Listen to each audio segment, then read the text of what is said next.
Pega a pipoca e se acomode. A sessão já vai começar. Seja bem-vindo ao Cinema em Mente Podcast, com Stephanie Krieger e Lincoln Brevilieri.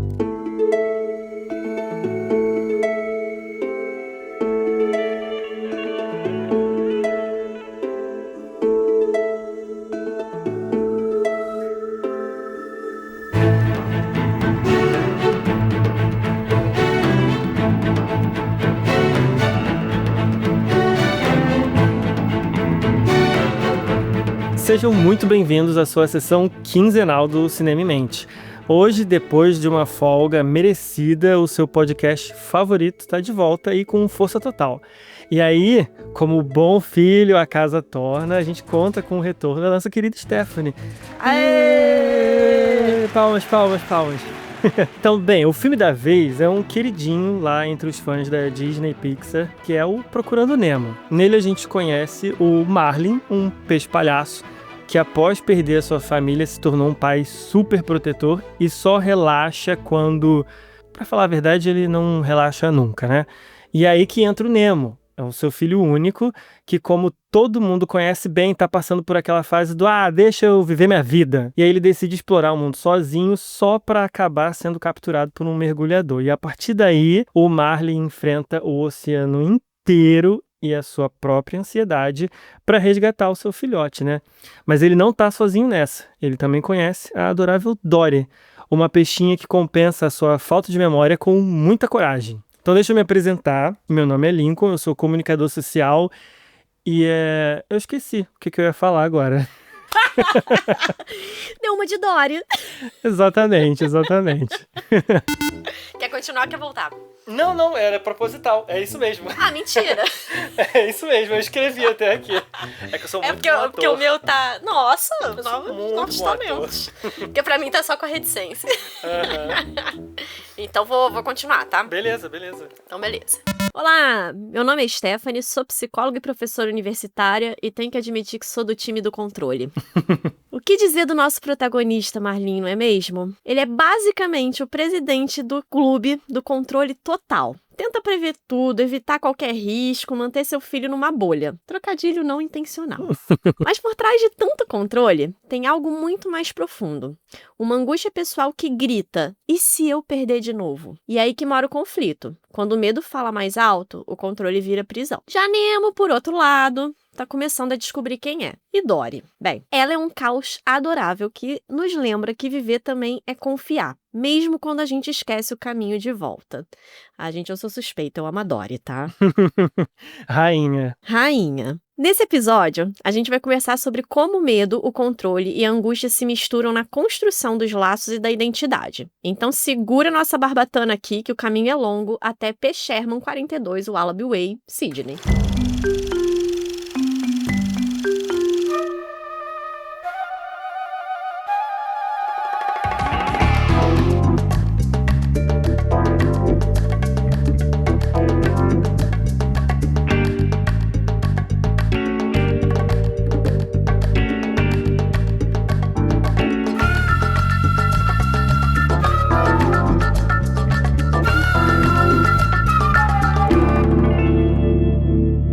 Eu tava vendo aqui as nossas pesquisas, né? E antes da gente começar, de fato, o nosso papo, teve uma coisa que me chamou a atenção, que é esse termo locus de controle. Do controle. E aí eu fiquei pensando assim, geralmente essa palavra locus, ela tá muito associada a gene. E aí eu não sei, nesse sentido, no que ela tá associada, assim? Geralmente é uma ideia de lugar, né?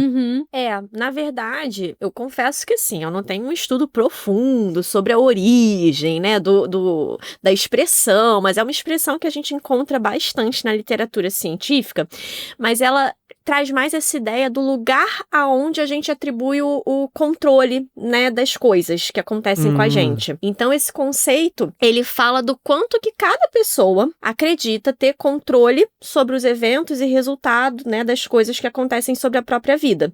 Então, tem gente que tem um locus de controle mais interno, que são aquelas pessoas que acreditam que né, os acontecimentos da vida, os resultados, né, do que elas buscam, se dá por esforço delas, né, é um lugar de controle interno. Então, é como se a pessoa acreditasse que ela tá no controle do que acontece com ela. E tem pessoas que têm um locus de controle mais externo, que são aquelas pessoas que vão acreditar, né, que as coisas, elas acontecem, seja por obra do acaso, seja destino, seja, né, porque estão sob o domínio de outras pessoas, às vezes, né, mais poderosas, então que elas têm praticamente nenhum controle sobre a própria vida. Uhum. E um cuidado que a gente tem que ter é não tomar um como melhor necessariamente do que o outro, né? Porque os dois podem estar associados a bem-estar subjetivo, mas aí vão depender da combinação com vários outros fatores. Sim, sim. Aliás, como tudo em psicologia, né? Nada depende de uma exatamente. coisa só. Até porque, meu bem, entender a mente humana não é uma tarefa muito fácil, né? Nem um pouco. Mas é isso daí costuma ser uma tendência pessoal, da gente fazer atribuições mais a causas internas ou mais a causas externas. Inclusive, tem alguns autores que vão chamar de teoria da atribuição, que é isso, né? Aqui eu atribuo os acontecimentos, né? As coisas, os eventos da minha vida. Enquanto eu tava lendo a pesquisa que você tinha preparado, eu até achei essa parte interessante, porque tem uma parte que diz mais ou menos assim, que é uma tendência habitual para explicar eventos positivos, né? O adaptativo. E aí isso a gente atribui uma causa interna. E aí eventos negativos a gente fala que é do outro. Tipo assim, se deu certo, a culpa é minha. Se deu errado, a culpa é do outro. E aí tem aquela que é desadaptativa, que é o oposto disso.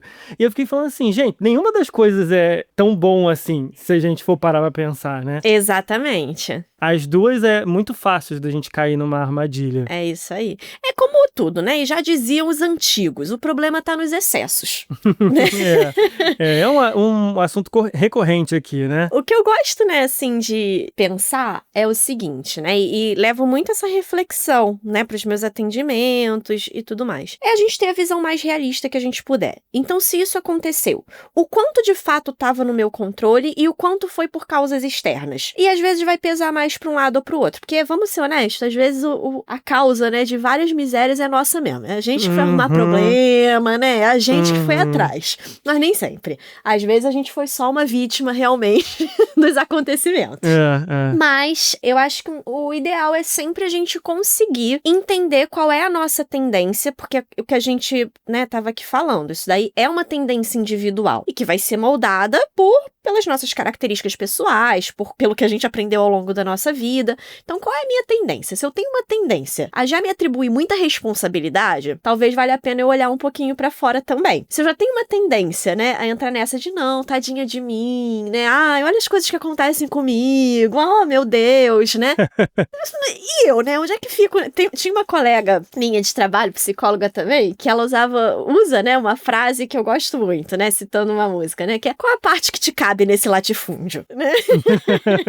E eu acho interessante também, fazendo esse paralelo com o filme, você disse que isso é uma coisa muito individual, né? A maneira como as pessoas vão usar esse locus de controle. Então, eu fiquei com essa dúvida, assim. A gente não tem um conhecimento prévio de como o Marlin vivia antes da desgraça acontecer lá.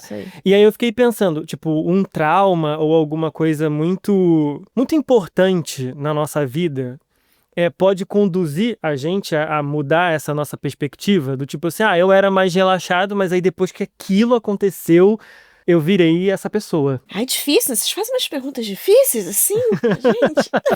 É o que você falou, não tem como a gente saber porque a gente não tem nenhuma informação diante, né, daquilo tudo. Mais comumente, o que a gente vê? Que os acontecimentos da vida, eles podem maximizar ou minimizar algumas tendências que a gente já tem. Como no caso do Marlin, a gente tá falando de um peixe adulto, a gente pode dizer que algumas tendências dele já estavam, né, assim, mais bem estruturadas. Então, talvez aquilo tenha só ganhado uma força ainda maior. É mais difícil a gente ver, assim, mudanças tão drásticas, embora não seja totalmente impossível. Mas quando a gente já tem, né, ali alguns aprendizados muito já reforçados, né, na nossa vida, é difícil a gente se distanciar por completo, assim, deles. Então, eu acho que, assim, não dá pra gente responder necessariamente essa pergunta. Mas, eu acho que talvez a gente pode dizer que um trauma, ele é sempre um acontecimento, né, que vai exigir da gente alguma reorganização. E aí, como que isso vai acontecer, pode fazer com que algumas tendências que a gente já tem sejam exageradas ou até mesmo trazer um funcionamento que não era tão característico do nosso padrão anterior. Então eu diria, até porque o que mostra depois do Marlin é difícil não pensar nele, né? Já com um pouquinho dessas características antes. Sim. Mas a gente não tem como saber. Mas eu acho que o trauma, ele acabou servindo, né, ali como um maximizador, talvez, dessa necessidade de controle, né? E você vê que ele atribui, né, começa, né, assim, a atribuir uma importância gigante ao controle do ambiente. Muito provavelmente, por quê?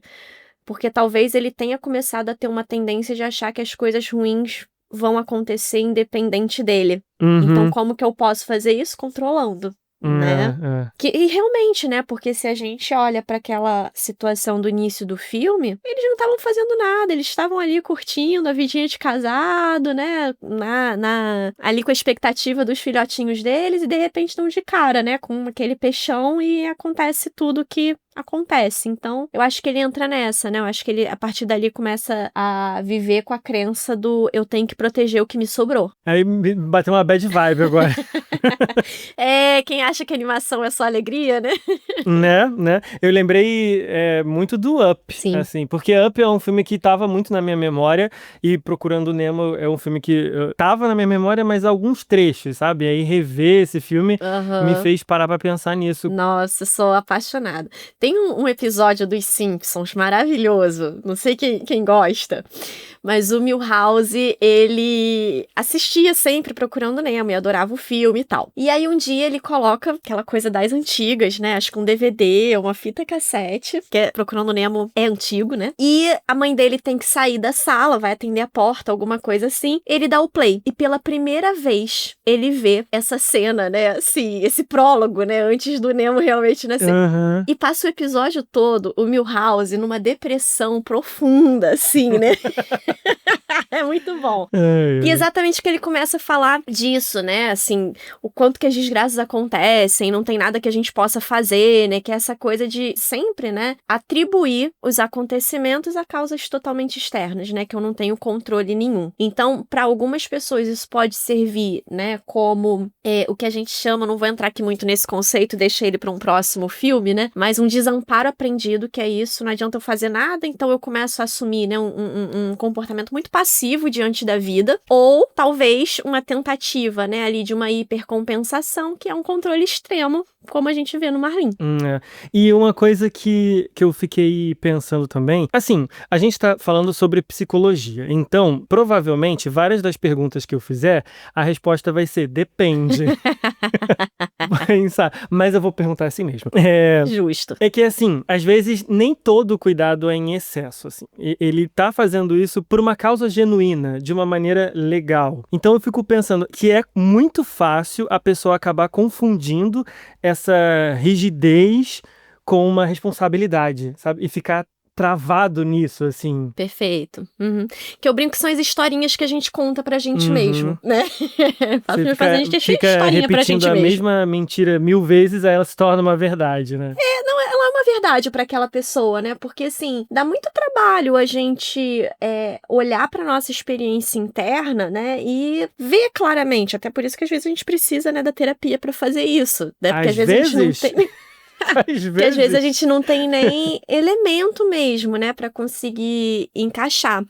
E tem um dado, né, assim, interessante, que mostra o seguinte, né, que é uma coisa, é aquilo, né, é um dado empírico, científico, que reforça uma ideia que a gente já imagina, né, mesmo, mas que fala, né, assim, do quanto que pais, né, tanto pai quanto mãe, né, que passaram por situações, né, estressoras, né, ao longo dessa parentalidade, assumem às vezes práticas parentais diferentes, né? Tem um estudo muito interessante que mostra, né, ter experimentado, né, um estresse parental significativo pode levar, por exemplo, uma parentalidade mais autoritária, um comportamento mais severo, né? E isso, inclusive, dificultar a relação, né, entre pais e filhos. Ou seja, né, ter passado ali por uma situação altamente estressora, com toda certeza, influenciou na parentalidade que o Marlin conseguiu exercer.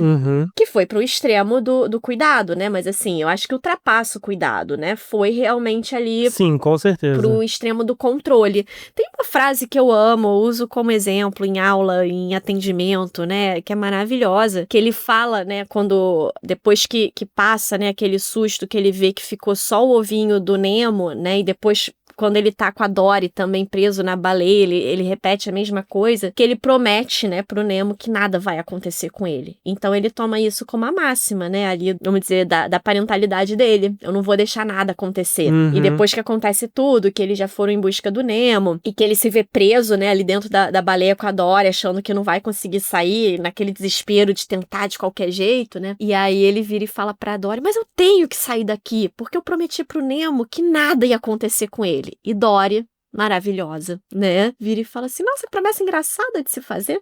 Porque se você promete que nada vai acontecer com ele, então nada vai acontecer com ele. Que é isso, né? Tudo bem, você até vai evitar possivelmente alguns perigos, algumas situações que coloquem em risco, mas você também vai impedir que ele viva, né, coisas extremamente positivas, legais e até um pouco arriscadas. Então, na verdade, o problema, né, é que a gente vê nessa atribuição de controle, ela está relacionada às estratégias que a gente usa para dar conta disso. Então, a gente ter, né, vamos dizer assim, uma atribuição, né, desadaptativa, e a gente tem várias definições para isso. A verdade é essa, né? Pode levar a um coping, né? A estratégias de enfrentamento, né, da vida, das situações também desadaptativas. E é aí que mora o problema e é aí que isso daí pode ter um impacto negativo na nossa saúde mental. É engraçado que essa ia ser a minha próxima pergunta. Você acabou com o meu roteiro. Não, mas é porque eu fiquei muito com isso, assim. O Nemo, na verdade, ele ainda tem um agravante, né? Porque ele tem uma deficiência. E aí o pai dele acabava colocando isso também na conta, o que afeta diretamente a autoestima de alguém. Então, nem é só essa parte, esse terror psicológico que é viver isso, mas tipo assim, mexer em um lugar que é muito mais difícil, né, pra você lidar no dia a dia. Acaba colocando o Nemo no lugar de uma vulnerabilidade muito maior, né? Então o Marlin acaba vendo o Nemo como muito mais desprotegido do que de fato ele era, né? Então ele começa a entrar ali vendo, né? A partir de um olhar mesmo, né? Enquanto psicóloga, a gente vê que o Marlin, ele começa a adotar uma estratégia de enfrentamento muito focada na emoção. O que isso quer dizer? Ao invés de pensar em soluções para resolver os problemas, eu penso em como diminuir aquela emoção desagradável que eu tô sentindo. O que não necessariamente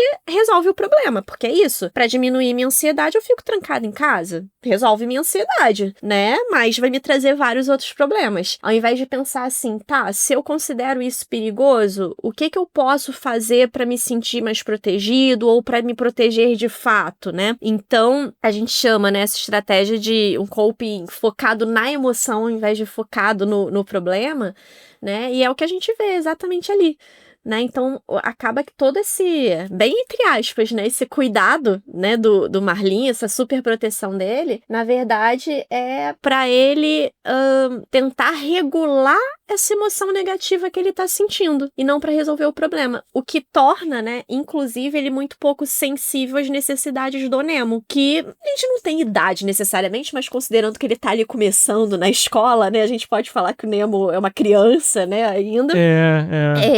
Ele tá com essa necessidade natural e, inclusive, extremamente, né, assim, positiva, de conhecer o mundo, de querer saber das coisas, de querer, né, ter a autonomia dele. E o Marlin, né, por conta dessa necessidade de controlar para que coisas ruins não aconteçam, acaba não sendo sensível a essa necessidade. Faz o Nemo passar vergonha no primeiro dia de escola, né, enfim, tudo isso. E a gente sente, né, não sei você, mas a minha sensação toda vez que o Marlin aparece, né, antes da história desenrolar mais, é realmente assim, de alguém que tá tenso o tempo todo, né?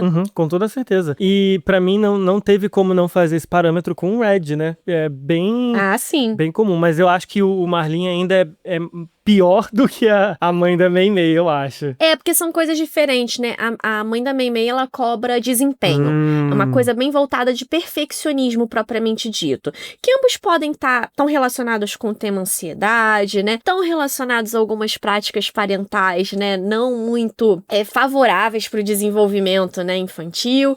Mas o Marlin, ele não cobra desempenho, ele não cobra perfeccionismo, né? Ele cobra exatamente proteção, né? Assim, ele não quer que nada de ruim aconteça. E pelo contrário, isso prejudica pra caramba o desempenho, porque como é que a gente consegue desempenhar bem no que quer que seja, se a gente não tem liberdade pra tentar, até de cometer, né, erro, até de se dar mal, quebrar a cara, né, enfim, trazendo, né, ali, saindo da vida marítima, né, trazendo aqui pra gente, como é que uma criança, por exemplo, aprende a cair de bicicleta sem ralar joelho? Não tem como. Então, dá pra fazer, né, alguns paralelos, mas eu acho que são, no fundo, objetivos diferentes que cada um deles tem, né? A mãe da Mei Mei e o Marlin com o Nemo. Mas Dory tá aí, gente. Dory tá aí pra resolver tudo isso, né?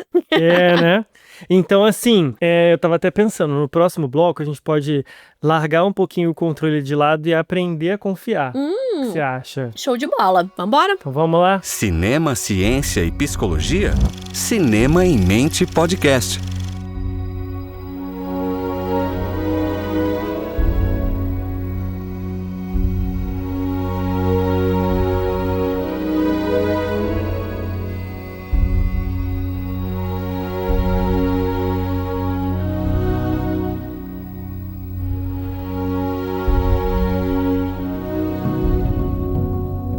Então, a gente viu que a jornada do Marlin é muito sobre ele tentar aprender a abrir mão desse controle. O arco narrativo dele é sobre isso, né? É isso. E aí ele fica passando por N situações que ficam colocando em xeque essa capacidade dele, né? Tipo, lidar com o tubarão até ele descobrir que eles eram vegetarianos.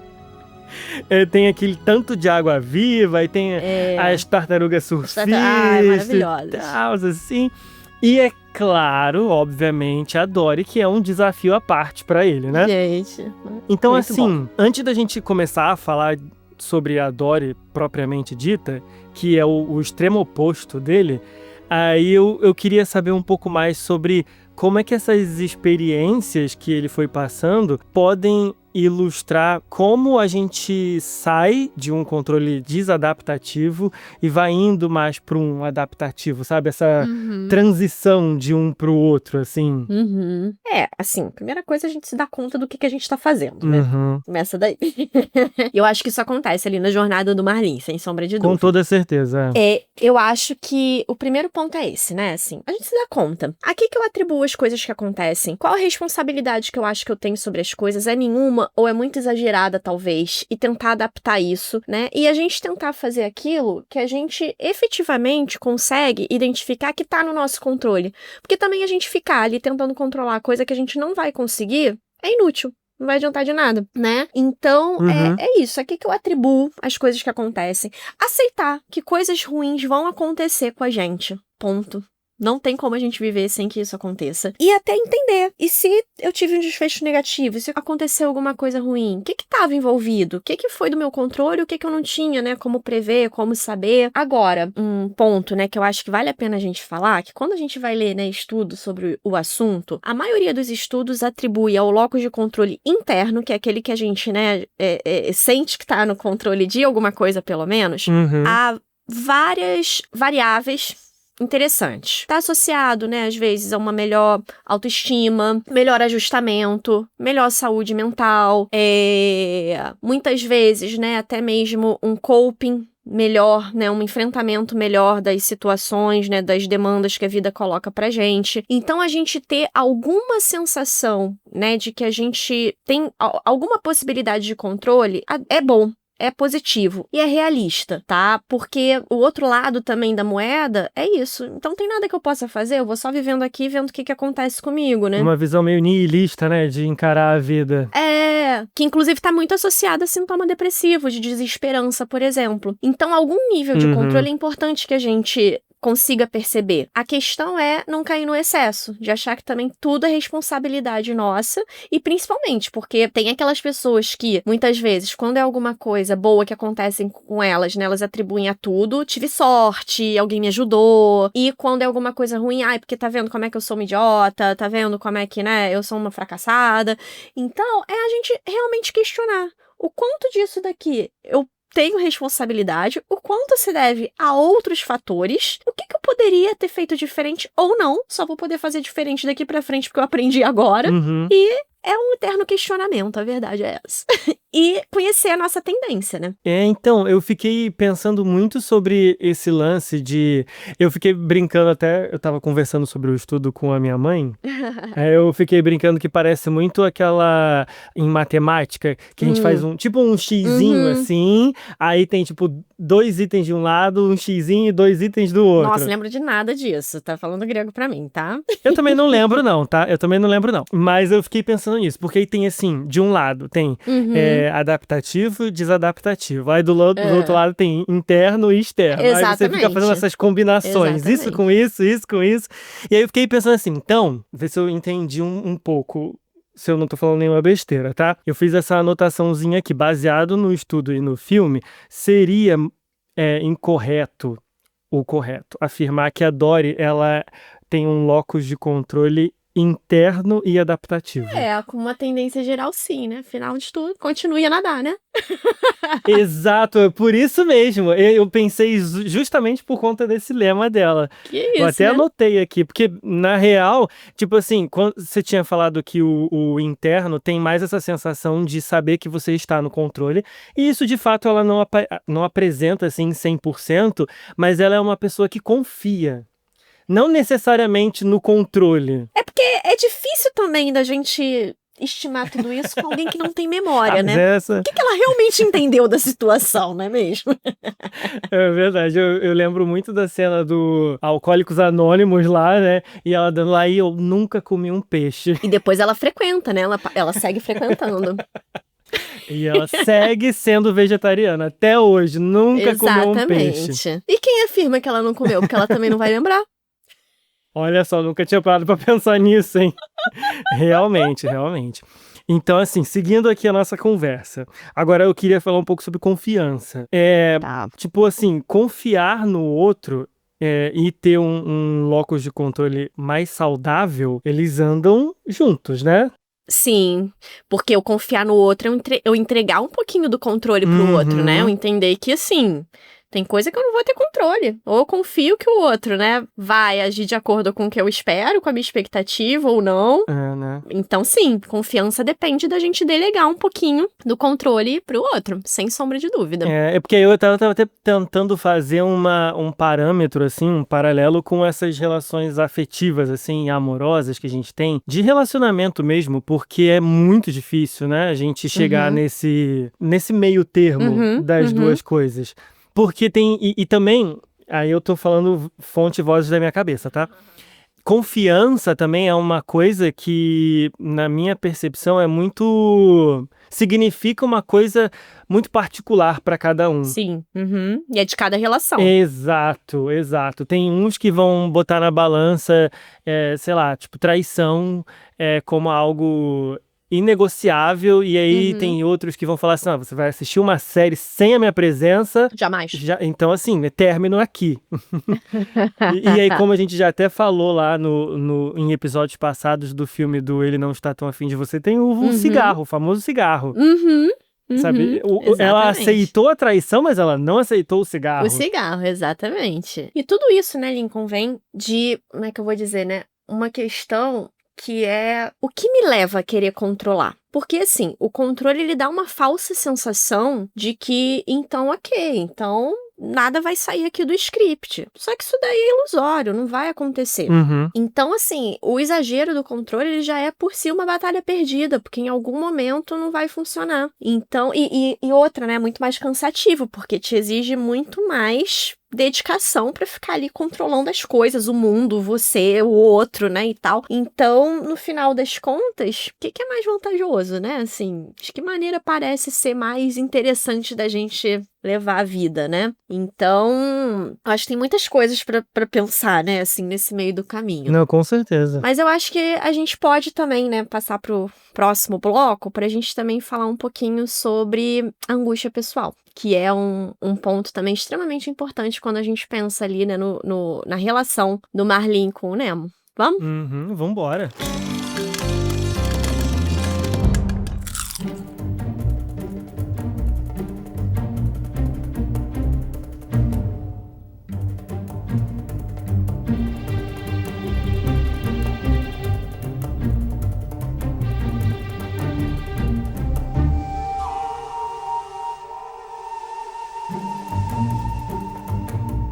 Agora, então, vamos mudar um pouco o foco e conversar sobre uma outra coisa também que é muito importante na narrativa do filme, que é essa angústia dele. Quando a gente vê, quando ele repara que o Nemo desapareceu, ele não só se desespera, como ele também entra naquele modo do eu preciso resolver isso a qualquer custo, né? É isso aí. E isso, pra mim, parece que fala muito mais sobre ele do que sobre o Nemo, né? Então, assim, esse conceito da angústia tem a ver com isso também? Então, a angústia pessoal é um conceito, né, que não é a angústia sentimento, necessariamente, né, que a gente conhece. Isso é importante de diferenciar. Pois é. Porque, é claro, né, assim, teu filho foi levado embora. Se você não se angustiar, tem alguma coisa de errado acontecendo. Troco por outros. Troco por outros. Melhor meme da vida. E o Nemo a mesma coisa. Ele foi levado à revelia. Ele não foi embora porque ele quis, né, pra um lugar que ele não sabia onde era. Ele não sabia o que ia acontecer. Aí chega lá, ele descobre que ele vai ser levado pela Darla, né? Então, assim... Meu Deus, que terror. Cara, que terror, exatamente. Os dois estão ali vivendo um terror de alguma maneira. E a gente pode dizer que, assim, tem sofrimento na história, sem sombra de dúvida. Aí que eu posso dizer que o Marlin, ele se mostra, né? E isso daí, depois que começa a rodar no oceano, né? A notícia de que o Marlin enfrentou tubarões e tá indo, né? Todo mundo começa, nossa, que pai maravilhoso, né? E tal. Porque realmente, nessa hora, o Marlin, ele consegue, né? De alguma maneira, tá muito focado ali. Eu preciso achar o meu filho, eu preciso salvar o Nemo. Claro que também por causa dele, mas ele também, né, vai atrás de, enfim, enfrenta tudo, né, porque é isso, ambos estão vivendo um terror. Só que saindo dessa situação, a gente vendo ali o dia a dia deles, né, antes de tudo acontecer, é isso, a gente vê que o Marlin, por conta, né, de tudo ali que ele vivenciou e da forma dele de funcionar, ele é muito pouco sensível às necessidades do Nemo. O que também coloca ao sofrimento do Nemo. Porque pro Nemo, que tá querendo autonomia, que tá querendo conhecer o mundo, tá curioso, né, sobre como as coisas são, ter essa necessidade, né, de independência, de autonomia negada, é porque falta sensibilidade do Marlin. Por quê? Isso gera sofrimento também. Ao invés de ele conseguir abrir mão da perspectiva dele pra focar na perspectiva do Nemo, ele não consegue fazer isso. E isso é o que a gente, né, vai chamar de angústia pessoal, que é essa disposição para se sentir desconfortável, né, e experimentar algumas emoções negativas, mas não porque o outro está sofrendo, porque eu estou sofrendo com o sofrimento do outro. Então é um estado autofocado. E aí eu às vezes até entro numa tentativa de ajudar, de fazer pelo outro, mas não para aliviar o sofrimento do outro, para aliviar o meu, porque eu não consigo ver o outro sofrendo, ou porque eu estou sofrendo com a situação do outro de alguma maneira. O Marlin nem isso, tadinho, no início conseguiu. Mas, e assim, a angústia pessoal tem até algumas divergências, tá? De alguns autores. Tem autores que falam que ela é um componente da empatia, tem autores que são terminantemente contrários a essa ideia. Eu confesso que, inclusive assim, eu fiz iniciação científica, eu estudei empatia durante muito tempo, né? Eu confesso que eu sou mais da linha desses autores, em pensar na angústia pessoal como algo diferente da empatia. Mas elas têm uma raiz em comum, que é a emoção, a resposta emocional que eu tenho a partir do momento que eu testemunho o sofrimento de alguém. Acontece que a empatia, ela leva uma preocupação empática, que é a preocupação verdadeira pelo outro. Então, se eu vou ajudar, se eu vou fazer alguma coisa, eu vou tentar ajudar pela perspectiva do outro, naquilo que ele precisa. A angústia pessoal leva para um outro lugar, que é eu ajudo da forma como eu acho que tem que ser para diminuir o meu sofrimento. Não, eu ia comentar sobre isso, assim, porque lendo o texto, eu fiquei às vezes meio perdido com essa relação dessa empatia, né? Essa associação com a empatia, porque é bem fácil a gente comparar as duas coisas, assim. E aí eu fiquei pensando, se tem uma forma saudável da gente se afetar pelo sofrimento do outro, sem que aquilo invada o nosso ser, assim, Sim. a gente pega aquela dor pra gente. Tem, que é pela empatia. É ativando a experiência da empatia e não da angústia pessoal. Só que isso está relacionado a uma boa habilidade de regulação emocional. Então, por exemplo, se, nossa, ao testemunhar o sofrimento do outro, eu me desregulei, assim, né? Aquilo foi muito difícil pra mim, eu preciso regular essa emoção antes de tudo, pra eu conseguir olhar com mais clareza e ter uma compreensão melhor da situação do outro. Porque senão é isso, o meu estado emocional, ele é tão significativo que eu não consigo olhar pro outro, só consigo, né, focar na minha necessidade, realmente. Então, e a gente tem estudos que mostram isso mesmo, né, assim, uma relação, né, da angústia pessoal com habilidades de regulação emocional empobrecidas, né? Então, aumentando a nossa capacidade de regulação emocional é uma coisa que ajudaria nesse aspecto. E quando a gente pensa em relação parental, olha que coisa interessante, né? Que resultado interessante que a gente tem. Que a exaustão emocional para mães, porque o estudo que eu peguei aqui, ele foi, né, focado em mães, que geralmente, na maioria das sociedades ocidentais, né, principalmente, são as principais cuidadoras ainda, né? Então, a exaustão emocional, né, das mães era maior naquelas que tinham maiores níveis de angústia pessoal. Ou seja, se sentir sobrecarregado, se sentir exausto, né, no exercício da parentalidade está muito associado com a experiência da angústia pessoal. Ou seja, isso passa tanto pela capacidade, né, de regulação emocional, como a gente falou, mas também de um treino que a gente pode fazer para tentar, né, às vezes, sair da nossa própria perspectiva. Sabe uma coisa ótima para isso? Você não vai acreditar. Ver filme. Não é verdade, eu não tinha parado pra pensar nisso, realmente. É um exercício constante, né, que a gente tá fazendo. Exato, porque ver filme, ver série, né, tudo isso faz com que a gente tente entender a perspectiva do personagem e não a nossa. Pois é, e a gente não fica submerso nesse sentimento. Desliga a televisão, pronto, acabou. Exatamente. Nossa, assim, se a gente parar pra pensar quantos filmes, né, a gente já viu ao longo da vida, séries, até reality show, né, que a gente pôde ali conhecer uma realidade que talvez na nossa vida a gente nunca vivencie, a gente nunca experimente. Mas a gente consegue entender como que o personagem se sentiu, até porque a gente tem quase que um briefing do personagem, né, então a gente sabe como ele funciona. Então isso é uma coisa que ajuda também. Quanto mais eu conheço aquela pessoa, isso me ajuda também a entender melhor a perspectiva dela. Só que pra tudo isso eu tenho que estar regulado emocionalmente. Né? Então eu tava aqui pensando também cá com os meus miolos. Talvez seja uma armadilha fácil a gente acabar comparando as duas coisas, porque, assim, novamente, isso daí eu não tenho nenhum dado científico, tá? Mas eu acho que, assim, socialmente falando, as pessoas conversam, essas verdades de rede social e mostram como empatia, como isso, tipo assim, você se colocar no lugar do outro. Isso aí. Então, se o outro tá triste, você tem que estar triste. Se o outro tá feliz, você tá feliz. Isso aí. E aí, quando a gente entende que essa regulação é justamente para evitar que isso aconteça, Exatamente. aí faz muito mais sentido. Então, exatamente. A gente vai ter nosso episódio de empatia, vamos deixar um gostinho aí pra galera futuramente descobrir, mas tem um autor bastante importante, né, assim, no estudo da empatia, que é o Batson, que ele tem uma série de estudos, né, assim, estudando como que a empatia, ela pode levar a um comportamento altruísta e o quanto que isso é, né, assim, verdadeiro e tal. E essa série de estudos que ele faz, né, e tudo, o que ele percebe, né? Na experiência da angústia pessoal, e você até falou isso, tá? Agora, há pouco, né? Na experiência da angústia pessoal é como se a gente se fundisse com o outro. Eu não sei o que é meu, o que é do outro. Então, pra conseguir, né, vivenciar uma experiência empática, eu tenho que ter essa diferenciação. O que é meu? Que sofrimento que é meu? O que é do outro? E qual é o sofrimento do outro? E qual a experiência dele, né? E assim, não tô dizendo que isso tudo seja fácil.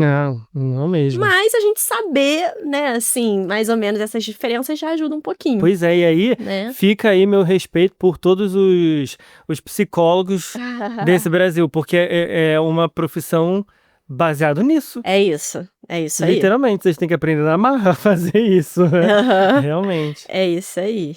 E aí tem um ponto também interessante que tem estudos que mostram que, por exemplo, quando a gente percebe, né, o sofrimento do outro por uma questão envolvendo dor, né, uma questão de dor física mesmo, né, alguém ali, sei lá, Uhum. uma tortura, algo assim, isso geralmente ativa na gente uma via de uma detecção de ameaça, porque dor sinaliza perigo pra gente, né? Dor pode sinalizar, inclusive, morte. Sim. Então, quando a gente, né, pela experiência do outro, detecta uma ameaça, isso às vezes leva mais facilmente a gente para a experiência da angústia pessoal. Se o sofrimento do outro me faz entender que, opa, tem algo aqui que é ameaçador. Então é melhor, eu olhar pra mim, eu, né, me resolver, depois eu ajudo. Porque é a questão da sobrevivência mesmo, né? Da máscara do avião, né? A máscara do avião, exatamente. Coloque você primeiro, pelo amor de Depois salva os outros. Deus. Pois é, porque senão vai ser 2 mortos, né? Pois é, a questão é que se a gente tem, por exemplo, um personagem como Marlin que vê ameaça em tudo é ameaçador, né? Aí muito mais facilmente ele ativa essa angústia pessoal. E provavelmente, isso daí é claro, né? O Marlin tem ali uma dificuldade de regulação emocional, sem sombra de dúvida. Uhum. Tem uma coisa interessante que eu já vi muito em rede social, né? E outras discussões, né? Falando do Marlin como possivelmente, né, alguém que tem transtorno do estresse pós-traumático. E não tem nada no filme que coloque pra gente essa informação como verdadeira. Porque tem aspectos do TEPT, né, que é esse transtorno, que é a pessoa ficar ali revivendo o trauma, essa revivência do trauma gerar ansiedade, né, e, enfim, aí começa a evitar situações que possam, né, gerar uma lembrança do trauma, que em nenhum momento o Marlin demonstra isso. Até porque ele continua vivendo no mesmo lugar, com as mesmas pessoas.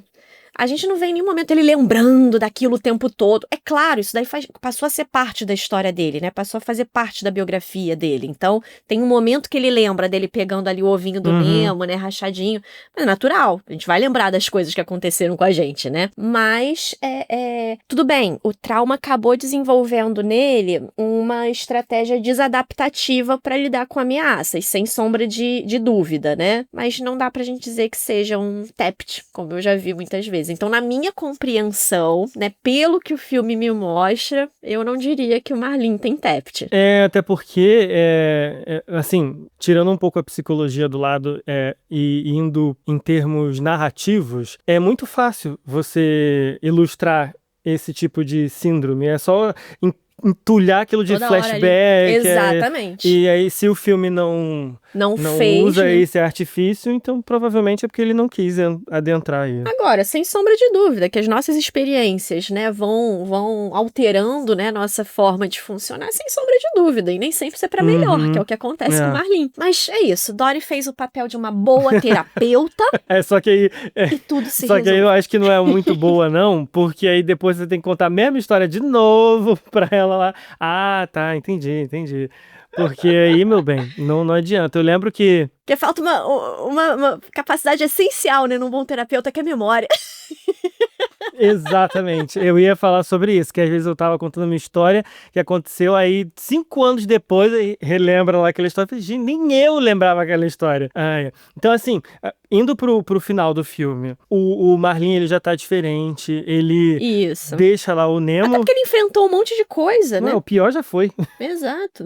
E também uma coisa interessante também, porque eu acho, assim, novamente, eu acho, como narrador, tá? Assim, se fosse eu o roteirista dessa obra, acho que também essa dor que ele sente vem muito de um lugar de culpa, né? Tanto que, assim, ele não tem medo de enfrentar o perigo, ele enfrentar o perigo. O problema é o Nemo. O medo dele tá no Nemo enfrentar o perigo. Porque ele se imbuiu ali de algumas missões, Sim. né? Ele se imbuiu de não deixar nada de ruim acontecer com o Nemo. Ele se imbuiu, né, assim, ali em manter tudo funcionando e o Nemo bem pra meio que, assim, como uma promessa pra coral, né? Então... é isso, né? Ele cavou o problema Exatamente. Ele cavou o próprio problema. E aí, assim, a gente vê que no final do filme ele já tá um pouco mais relaxado. Isso. Nossa, ele consegue até contar piada. Exatamente. Ele até faz vai lá, cheio de carinho pro Nemo, sem desespero.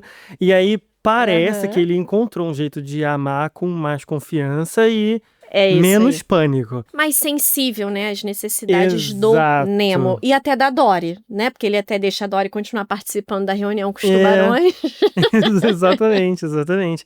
E aí, eu sei que em filme, assim, é muito fácil, né, esse tipo de coisa e tal, que a gente não vê essa mudança acontecendo no momento certo, né? Ela só aconteceu. E aí, eu queria que você deixasse uma mensagem positiva, assim, pra galera que tá ouvindo, que isso é possível. Sim, sem dúvida. Dá pra gente chegar lá. Sem dúvida. Não é fácil. Mas é isso, a gente também precisa se permitir vivenciar situações que são contrárias ao que a gente acredita. Meio que pra fazer um teste, sabe? Será que é tão perigoso mesmo? Será, né, que se eu abrir mão do controle, vai tudo despencar, vai virar uma catástrofe? Que é onde tem o ponto de virada do Marlin. Por uma coisa que foi ali, né, maior, ele se sentiu obrigado a ir atrás do Nemo, ele acabou se permitindo e contrário àquele padrão que ele criou, de evitar perigo, de controlar tudo para que nada de ruim aconteça. Ele só foi, né? E aí, com isso, o que aconteceu? Essa ideia que ele criou de que sair da minha anêmona, né, significa estar exposto a perigos e isso tudo virar uma catástrofe, não aconteceu. Então é isso, a gente tem que, né, assim, primeiro, conhecer qual o padrão que a gente funciona. E é aquilo, se a gente não consegue sozinho, pede ajuda, psicoterapia tá aí pra isso, até pra gente entender, né, pra não ficar caindo toda hora nas mesmas armadilhas. Porque um cavaleiro de ouro não cai na mesma armadilha 2 vezes. Uma lição que Cavaleiros do Zodíaco nos ensinou. Então é isso, entender qual o padrão que eu funciono, por que eu funciono assim, por que eu aprendi a funcionar assim e adotar um padrão, né, que seja mais eficaz e que dê a possibilidade da gente, né, vivenciar uma vida que tenha mais sentido pra gente, né, porque é isso, né, a gente quer viver na anêmona. Pro resto da vida, né? Enfim. O resto da vida, né? Sem conhecer, sem saber quantos anos vive uma tartaruga? Não sei. Realmente. Então, vamos nos encaminhar pro final? Bora!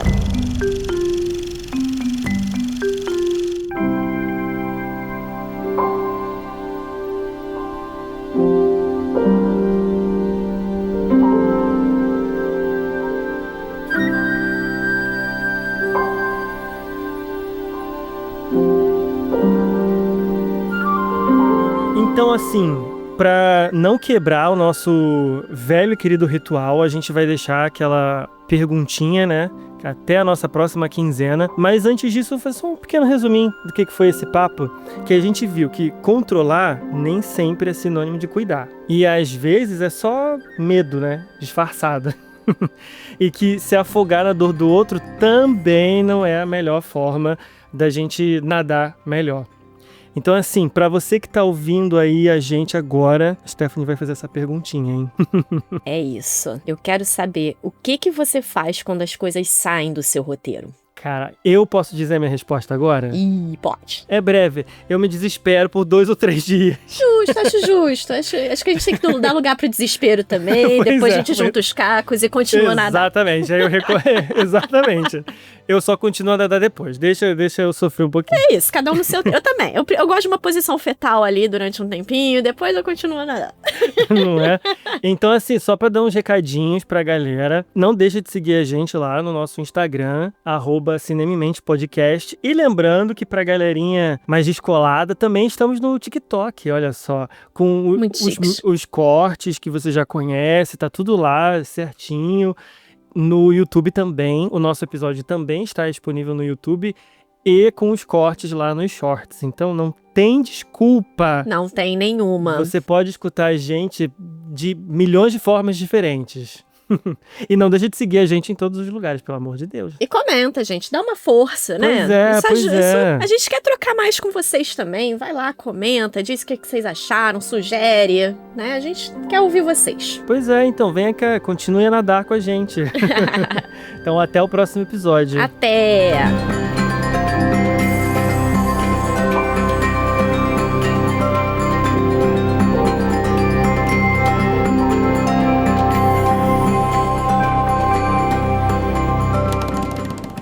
Cinema em Mente Podcast. Cinema, ciência e psicologia. Esperamos você na próxima sessão. Produção de áudio Vinhetando.